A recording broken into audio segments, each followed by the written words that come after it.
Phoenixbet on omadele toeks korvpallist kuni rallini. Phoenixbet, panustame omadesse. Jasper Vaher, tänane hommik algas sinu jaoks ebameeldivalt. Palun räägi, mis olukorras väljasõit ja auto purunemine juhtus?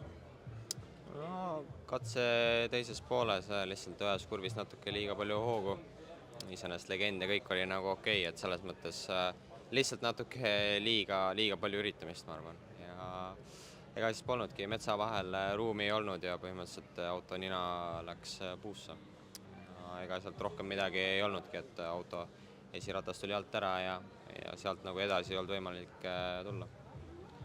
No see kiiruskatse on teada, et see on tehniliselt väga raske ja eriti meestele, kes ei ole seal sõitnud, et palju sa oled jõud praegu peas enda jaoks analüüsida seda olukorda, et kas see puhas kogemuste selline õppetund või?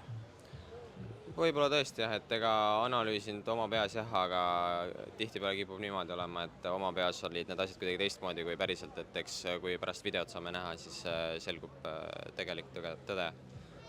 Aga jah, võib-olla lihtsalt minu kogemuste pagasi jaoks veel natuke liiga kõva tempo või liiga palju üritamist, et ma arvan, et kiirus oli iseenesest hea, aga lihtsalt hetkel oskused siis või kogemused ei võimalda nagu sellist tempot hoida.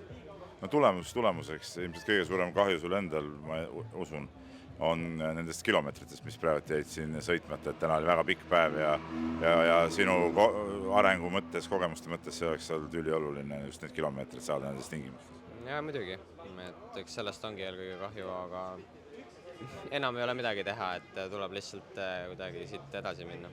Homme lähed proovima? Vaatame, kui auto tagasi jõuab, siis hinnatakse auto kahjusid ja siis selle põhjal otsustatakse. Okei, edu.